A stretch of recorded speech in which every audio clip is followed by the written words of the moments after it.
Hello. కానమూకు కథావచనం, మోహనవచనం, పరిజ్ఞాన హితభాండం. శ్రోతలకు ఆహ్వానం, నమస్కారం. చదవదగునెవరు రాసిన తదుపరి చదివిన వెంటనే మరువక పలువురికి వినిపింపబూనిన అదియే పరిజ్ఞాన హితభాండమవుపో మహిళ మోహనవచనమై విరాజిల్లు. పరిజ్ఞాన హితభాండం లక్ష్యం ప్రతివారీ సమాచార హక్కు ఆస్ఫూర్తితోనే ఇప్పుడు కానమూకు కథావచనం, మోహనవచనం, సమకాలీన కథా సందేశం శీర్షికన ఎం వెంకటేశ్వరరావు విరచిత కథ గ్రంథాలయం వీధి అనే దాన్ని మీ కానమూకు కథావచనం శ్రోతలకు మీ కానమూకు స్వరంలో వినిపిస్తాను వినండి. ఇక కథలోకి ప్రవేశిద్దామా. గ్రంథాలయం వీధి. బెజవాడ సమీపంలో ఉన్న ఆ మారుమూల గ్రామంలో ఓ వీధిలో ఉన్న ఆ ఇంటికి అప్పటి వరకు యజమాని అయిన పార్వతమ్మ కాలం చేసి 14 రోజులైంది. ఆ రోజుల్లో ఆమె భర్త గంగాధరం ఉపాధ్యాయుడిగా ఆ ఊరు వచ్చి ఇల్లు కట్టుకొని స్థిరపడ్డాడు. వాళ్ళకి 2 పిల్లలు. పెద్దవాడు సూర్యం, అతని భార్య అరుణ. ఇద్దరూ అమెరికాలో ఉద్యోగస్తులు. వీళ్ళకి 2 పిల్లలు, ఒక అమ్మాయి, ఒక అబ్బాయి. చిన్నవాడు శేఖర్, అతని భార్య కవిత. వీళ్ళకి 2 ఆడపిల్లలు, సింగపూర్లో ఉంటారు. గంగాధర్ మరణించి 10 ఏళ్ళవుతుంది.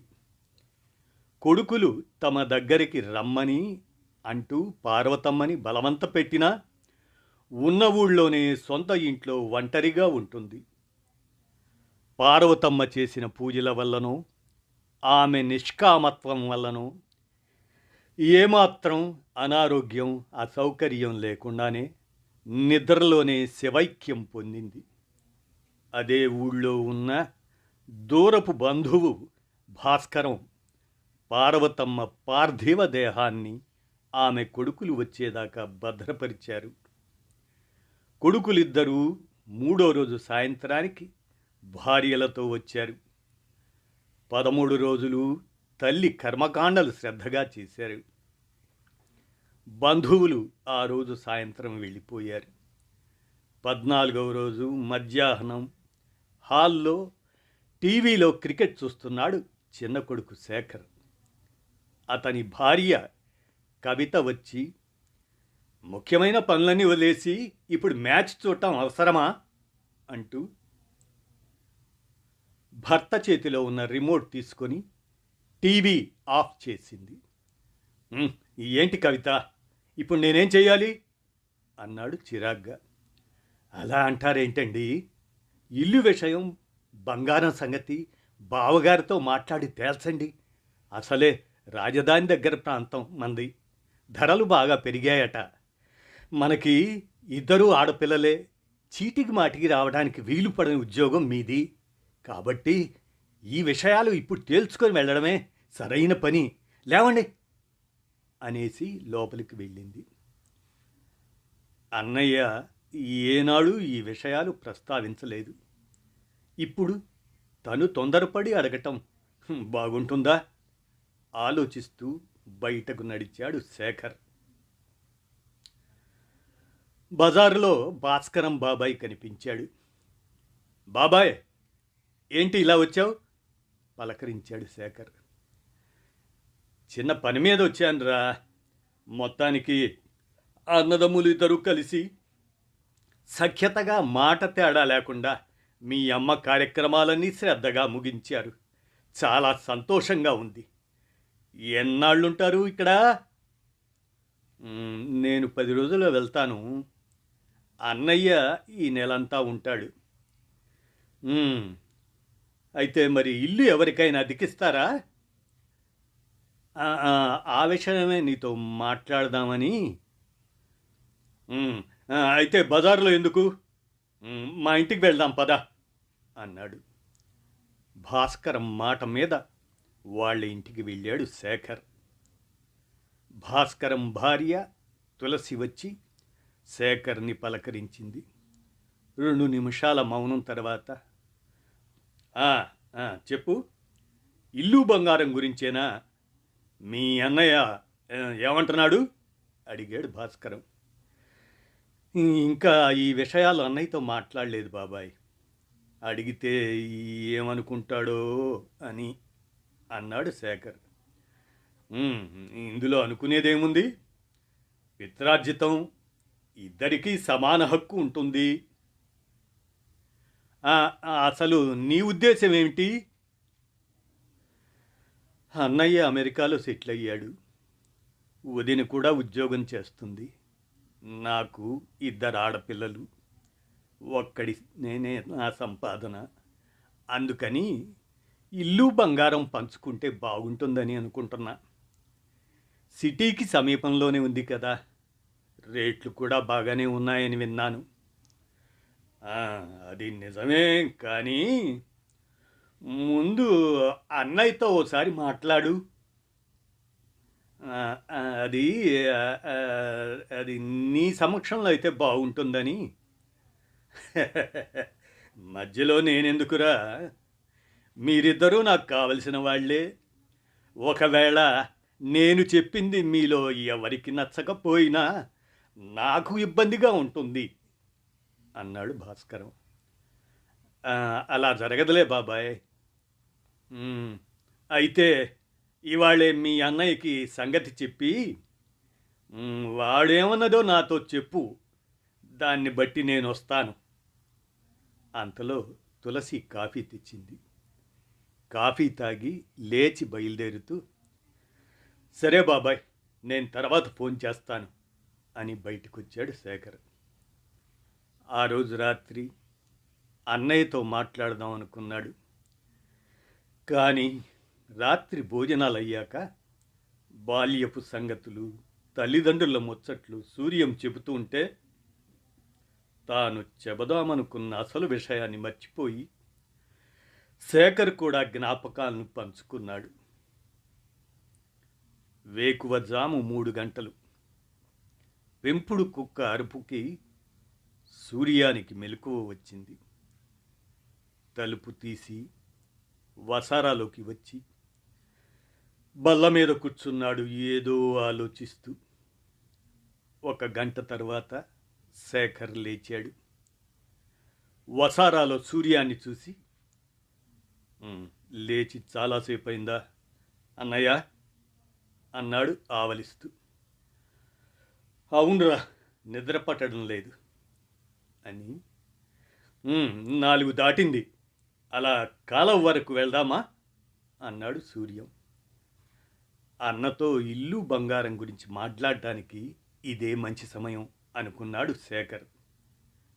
ఇద్దరూ నడుస్తూ పొలిమేరల్లో ఉన్న కాలువ ఒడ్డుకి వచ్చారు. "ఆ, గుర్తుందా నీకు? నాన్న మనిద్దరినీ సైకిల్ మీద తీసుకొచ్చి ఇక్కడే ఈత నేర్పించాడు" అన్నాడు సూర్యం. "ఎందుకు లేదు? నాకు ఈతంటే ఉన్న భయాన్ని పోగొట్టడానికి రోజు తీసుకొచ్చేవాడు." అలా చాలా సంవత్సరాల తర్వాత అన్నుదమ్ములిద్దరూ బాల్యాన్ని గుర్తు చేసుకుంటూ కాసేపు కాలువ ఒడ్డున నడిచారు. పారుతున్న నీళ్లలో దిగి ఈత కొట్టారు. సూర్యోదయం మొదలయ్యే ఛాయలు కనిపించడంతో ఇద్దరూ ఇంటికి బయలుదేరారు. దారిలో, "అన్నయ్య, నువ్వేమీ అనుకోనంటే" అని తన మనస్సులో అనుకుంటున్న సంగతి చెప్పాడు. దాంతోపాటే క్రితం రోజు భాస్కరం బాబాయి వాళ్ళింటికి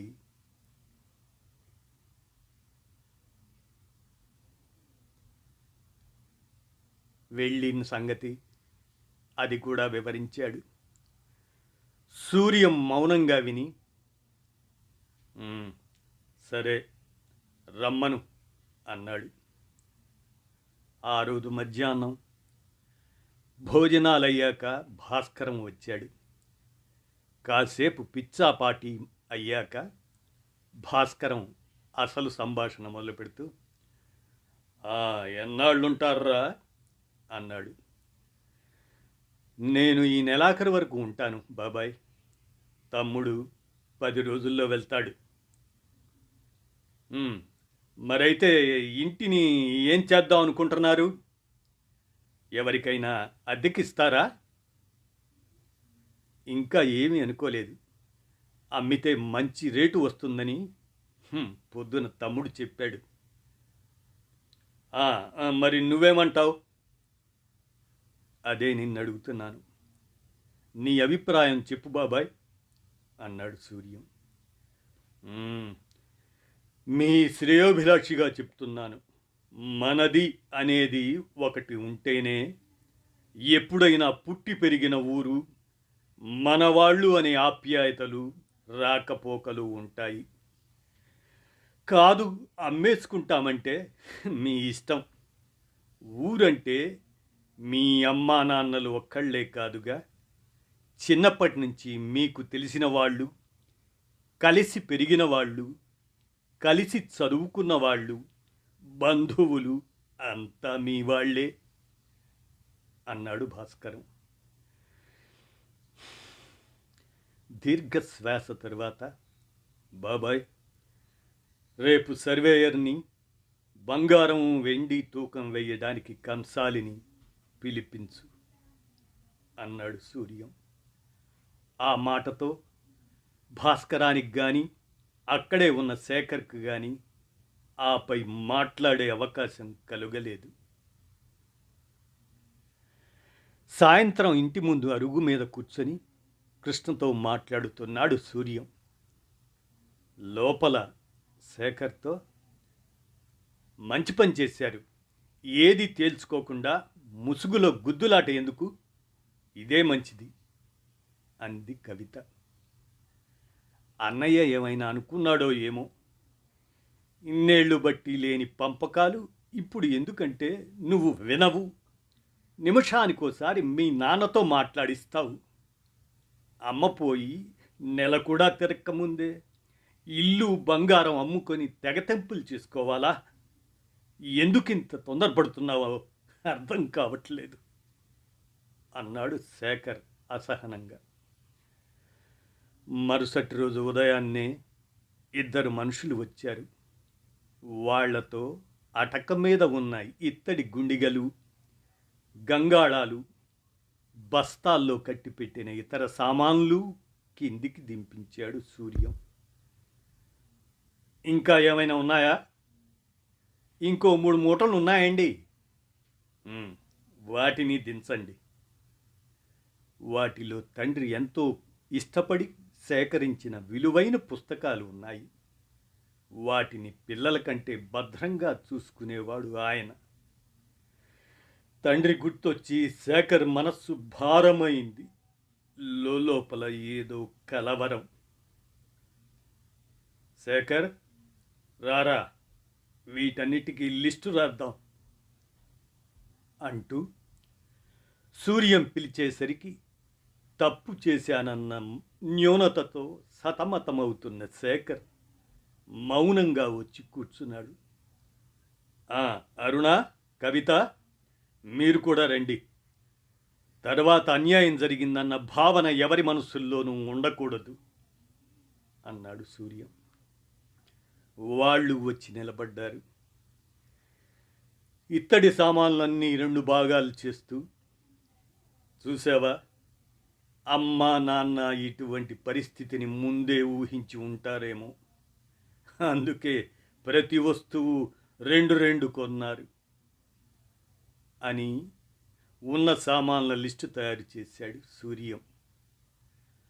ఒక్కటే ఉన్న కొన్ని సామాన్లు పక్కన పెట్టి వాటికి లిస్టు రాశాడు. మధ్యాహ్నం సర్వేయర్ వస్తాడు. ఇల్లు కొలతలు రాసిస్తాడు. అలాగే కంసాలి కూడా వస్తాడు. బంగారము వెండి సమానంగా తూకం వేస్తాడు. ఇల్లు అమ్మేద్దాం.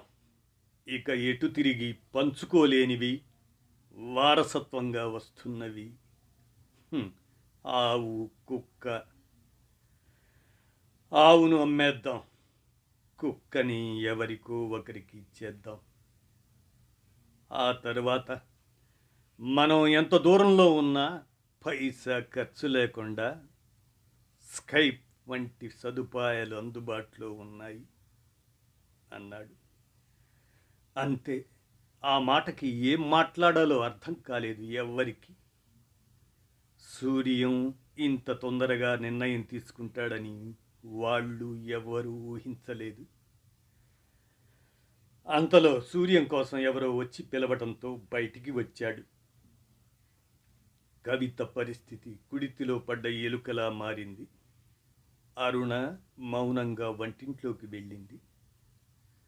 శేఖర్, ఒకసారి బయటికి రా పిలిచాడు సూర్యం. ఆవును కొనడానికి కృష్ణ మనుషుల్ని పంపాడు. 10,000 అడుగుతున్నారు. నువ్వేమంటావు అన్నాడు. నీ ఇష్టం అన్నాడు. అన్నింటికీ నా ఇష్టమని ముఖస్థుతికి అంటే ఎలా? వెళ్ళి కవితకు కూడా ఒక మాట చెప్పిరా అన్నాడు సూర్యం. బయట వాళ్ల ముందు కాదనలేక లోపలికి వెళ్ళొచ్చి, తను నీ ఇష్టమే అంది అన్నయ్య అన్నాడు. అయితే ఆవును తోలుకొని వెళ్ళండి అని సూర్యం అనగానే వచ్చిన వాళ్ళు డబ్బులు ఇచ్చి ఆవుని తోలుకు వెళ్ళారు. ఈ 10,000 బీరువాలో పెడుతున్నాను అని చెప్పాడు సూర్యం తమ్ముడితో.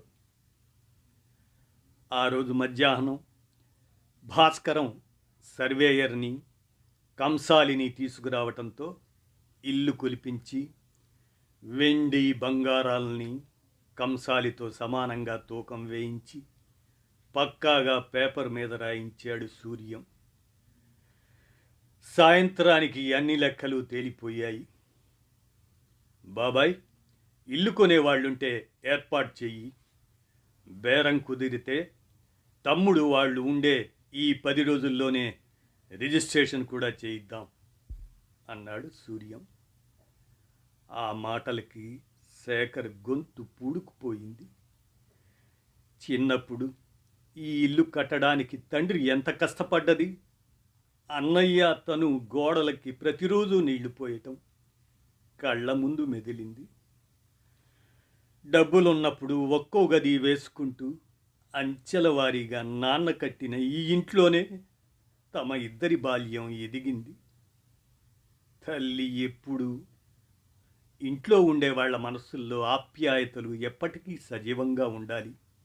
అందుకే సొంత ఇల్లు కట్టుకుంటాం. ఇంట్లో తోబుట్టువుల మధ్య ప్రేమల్ని ఇంకో తరానికి అందిస్తూ మనుషుల్ని మనసుల్ని అనుసంధానం చేసినప్పుడే ఇల్లు అందరికీ దేవాలయంలా కనిపిస్తుంది. లేకపోతే 4 గోడలు పైకప్పులతో నీడనిచ్చే ప్రదేశంలా కృతకంగా కనిపిస్తుంది అనేది. అది గుర్తొచ్చి శేఖర్ దుఃఖాన్ని ఆపుకోలేకపోతున్నాడు.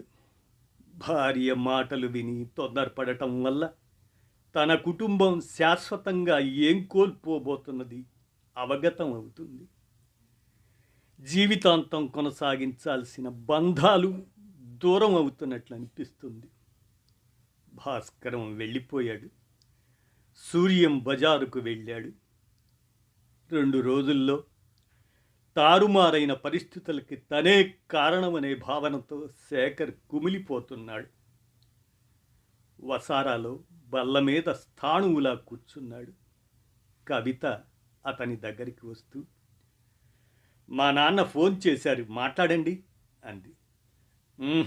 వద్దు, నేనిప్పుడు మాట్లాడే పరిస్థితిలో లేను, నువ్వే మాట్లాడు అని. కవిత ఏదైనా కోల్పోవడానికి క్షణం సేపు పట్టదు, కానీ ఏర్పరచుకోవడానికి మాత్రం ఓ జీవితకాలం సరిపోదు అన్నాడు. అర్థం కానట్లు చూసింది కవిత. నేననేది డబ్బు గురించి కాదు, రక్త సంబంధాల గురించి. అసలు పెద్దవాళ్ళు చెమటోడ్చి ఆస్తులు ఏర్పరిచేది తమ పిల్లలు అనుభవించడానికి కానీ అమ్ముకునే అధికారం పొందటానికి కాదు అన్నాడు. కవిత ఏదో చెప్పబోతుంటే, ఇంకేం చెప్పొద్దు, ఏం చేయాలో నాకు తెలుసు. ఇక్కడుండే ఈ 4 రోజులు ఈ 4 రోజులైనా ప్రశాంతంగా ఉండనివ్వు అని బయటకొచ్చాడు శేఖర్. అదే సమయంలో బయటకు వెళ్ళిన సూర్యం ఇంటికి వచ్చాడు. అన్నయ్య, కాలువ ఒడ్డుకి వెళ్దాం అన్నాడు శేఖర్. "ఉమ్, సరే పద." కాలువ ఒడ్డుకు వచ్చి కూర్చున్నారు ఇద్దరు అన్నదమ్ములు.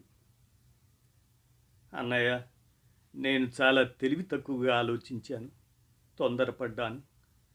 మనసులో ఏమీ పెట్టుకోకు. ఇల్లు అమ్ముకోవటం, పంచుకోవడం వల్ల వచ్చేదానికంటే ఏం కోల్పోతున్నామో నాకు తెలిసింది. నన్ను క్షమించు. అమ్మకాలు పంపకాలు ఆపేద్దాం. నువ్వు ఎలా చెప్తే అలాగే చేద్దాం అన్నాడు చేతులు పట్టుకొని. ఇదే ఇంట్లో చిన్నప్పుడు నా దగ్గర ఏది ఉంటే అదే నీకు కావాలని మంకు పట్టేవాడివి. నేను ఇవ్వకపోతే పట్టుబట్టి మరీ దక్కించుకునేవాడివి. మరి ఇప్పుడు ఏమైంది? ఆస్తి పంపకాల విషయం నా దగ్గర ప్రస్తావించకుండా భాస్కరం బాబాయి దగ్గరికి వెళ్ళావు. అంటే నా దగ్గర చిన్నప్పటి నుంచి ఉన్న స్వాతంత్రాన్ని ఇవాళ ఆయన దగ్గర తాకట్టు పెట్టావు. నాన్న అమ్మ ఇన్నేళ్లుగా మన ఇద్దరి మధ్య అనుసంధానంగా ఉన్నారు కాబట్టి ఇన్నేళ్ళు ఈ పంపకాల విషయం మీరిద్దరూ ప్రస్తావించలేదు. ఇప్పుడు వాళ్ళిద్దరూ లేరు కాబట్టి నాతో ఇంటితో ఉన్న సంబంధాన్ని తెంపుకోవటానికి సిద్ధపడ్డారు. అంత కఠినంగా మాట్లాడకన్నయ్యా. కఠినం కాదు, వాస్తవం. మన పెద్దవాళ్ళు మన గురించి ఆలోచించబట్టే ఇవాళ మనం అమ్ముకోవటానికి సిద్ధపడ్డ ఇల్లు మిగిలింది. వారసత్వాన్ని కాపాడుకోవాలి కానీ కలుపు మొక్కలా పెరికి వేయకూడదు. అమ్ముకోవటం అంటే తెంపుకోవడమే. నీ భావాలు నా భావాలు వేరైనంత మాత్రాన రక్త సంబంధం మారదుగా. ఒక చేతికి ఉన్న 5 వేళ్ళు సమానంగా లేకపోయినా వాటి మూలాలు కలిసిపోయిన అరచేతికి అవి హత్తుకుంటేనే పిడికిలి అవుతుంది, కలివిడి ఏర్పడుతుంది. అలా కాకుండా వైషమ్యాలతో వేళ్ళు తెంపుకుంటే మొండెం మాత్రమే మిగులుతుంది. అన్నదమ్ములు ముందు తరానికి బంధాల్ని అందించే వారధులు కావాలి కానీ పగలు ద్వేషాలు పంచే అడ్డుగోడలు కాకూడదు. ఆ మాటలకి అన్న చేతులు పట్టుకొని చిన్నపిల్లాడిలా బావురుమన్నాడు శేఖర్. తమ్ముడి భుజం మీద చెయ్యి వేసి ఊరుకో అన్నాడు ఓదారుస్తూ సూర్యం. ఇంటిని తను ఏం చేయదలుచుకున్నది వివరంగా చెప్పాడు. ఇద్దరూ ఇల్లు చేరుకునేసరికి ఇంటి ముందు ఆవును కొనుక్కెళ్ళిన మనుషులు నిలబడి ఉన్నారు. ఏమైందని అడిగాడు సూర్యం. ఆవు అక్కడ ఉండట్లేదని, పలుపు తెంచుకొని వచ్చేసిందని, దగ్గరికి వెళితే కొమ్ములతో పొడవటానికి వస్తుందని చెప్పాడు. సూర్యం మౌనంగా లోపలికి వెళ్ళి వాళ్ళిచ్చిన డబ్బు తెచ్చి వాళ్ళకి ఇచ్చి పంపించాడు. ఆ రోజు రాత్రి సూర్యంతో మాట్లాడిన విషయాలన్నీ భార్యతో ఖరాఖండిగా చెప్పేశాడు శేఖర్. సంవత్సరం తరువాత పార్వతమ్మ సంవత్సరీకాలకి వారం రోజుల ముందే అమెరికా నుండి భార్య పిల్లలతో వచ్చాడు సూర్యం. వాళ్ళు వచ్చిన 2 రోజులకి శేఖర్ కుటుంబం హైదరాబాదు వచ్చి అక్కడి నుంచి కారులో వచ్చారు. ఊళ్ళో మార్పులు బాగా తెలుస్తున్నాయి. సిమెంట్ రోడ్లు, కొత్తగా వచ్చిన ఇళ్ళు, షాపులు చూస్తుంటే ఏవండి, ఊరు చాలా మారిపోయింది అంది కవిత ఆశ్చర్యంగా. కారు డ్రైవర్ ఇల్లు ఎక్కడ సార్ అని అడిగాడు. ముందుకెళ్ళి కుడివైపు తిరిగితే గ్రంథాలయం వీధి అని బోర్డు కనిపిస్తుంది, అందులో 3వ ఇల్లు చెప్పాడు శేఖర్. 5 నిమిషాల్లో కారు ఇంటి ముందు ఆగింది. వీధి అరుగు మీద కూర్చున్న 15 ఏళ్ల అబ్బాయి చైతన్య, 12 ఏళ్ల అమ్మాయి పవిత్ర వీళ్ళను చూడగానే చిన్నపిల్లల్లా నాన్న, బాబాయి పిన్ని వాళ్ళు వచ్చారు అని స్పష్టమైన తెలుగులో చెప్పి ఎదురెళ్ళి పిన్ని, బాబాయ్ బాగున్నారా, హాయ్ పల్లవి, హాయ్ శృతి అని ఆప్యాయంగా పలకరిస్తుంటే ప్రయాణపు బడలిక మర్చిపోయారు శేఖర్, కవిత. సూర్యం బయటికి వచ్చి రండి రండి అని లోపలికి తీసుకెళ్ళాడు. ఇంటి ముందు ఏపుగా పెరిగిన కొబ్బరి చెట్ల కింద గంగాళంలో కాళ్ళు కడుక్కునేందుకు నీళ్లు, ఇత్తడి చెంబు కనిపించాయి.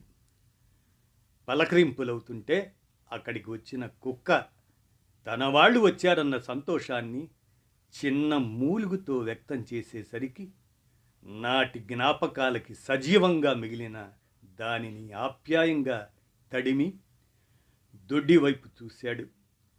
ఆవు నెమరవేసుకుంటూ కనిపించింది. అంతే. శేఖర్ మనసులో ఎంతో సంతృప్తి. అరుణ అందరినీ పలకరించి కాఫీ తెచ్చి ఇచ్చింది. నాన్న, గ్రంథాలయం ఇది అంటే ఏంటి? శేఖర్ చిన్న కూతురు శృతి అడిగింది. గ్రంథాలయం వీధి అంటే లైబ్రరీ స్ట్రీట్ అని చెప్పిన పవిత్ర రా చూపిస్తా అని తీసుకెళ్ళింది.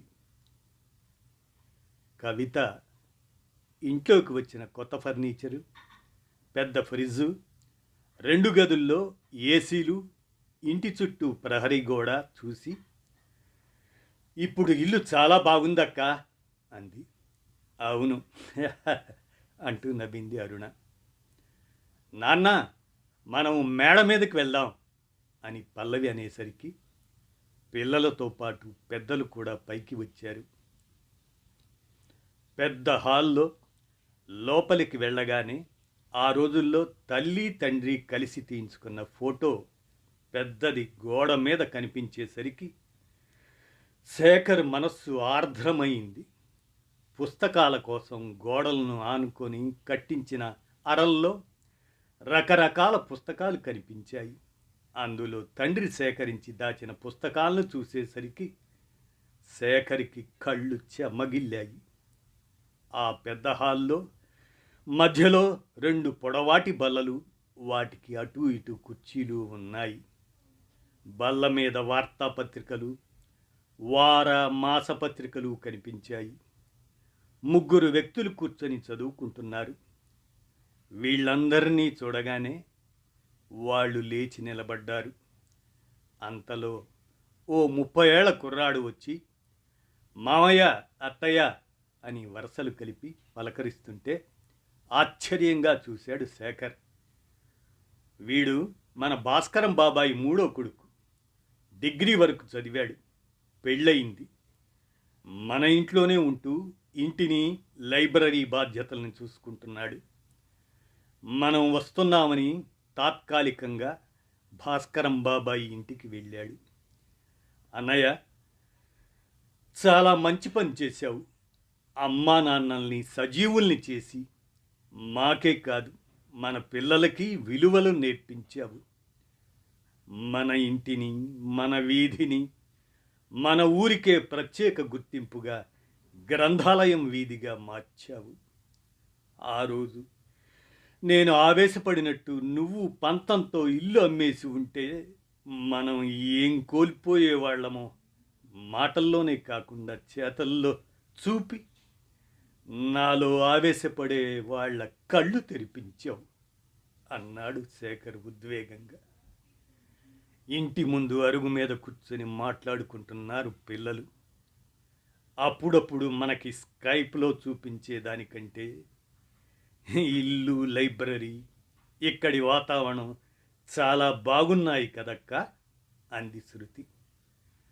పక్క అరుగు మీద కూర్చొని సెల్ ఫోన్ చూసుకుంటున్న చైతన్య ఇక నుంచి ప్రతి సంవత్సరం నానమ్మ తిథికి అందరం ఖచ్చితంగా ఇక్కడికి రావాలని నిర్ణయించారు నాన్న అన్నాడు. ఆ మాటలు విన్న శేఖర్కి కుటుంబ అనుబంధాలని ఒక తరం నుంచి మరో తరానికి తీసుకువెళ్ళే సారథులు అన్నదమ్ములే. వాళ్ళ మధ్య ఉండే ఐకమత్యం వల్లే సంస్కృతి, సంప్రదాయాలు, మానవ సంబంధాలు, విలువలు ముందు తరానికి అందుతాయి అని ఎప్పుడో తండ్రి చెప్పిన మాటలు గుర్తొచ్చాయి.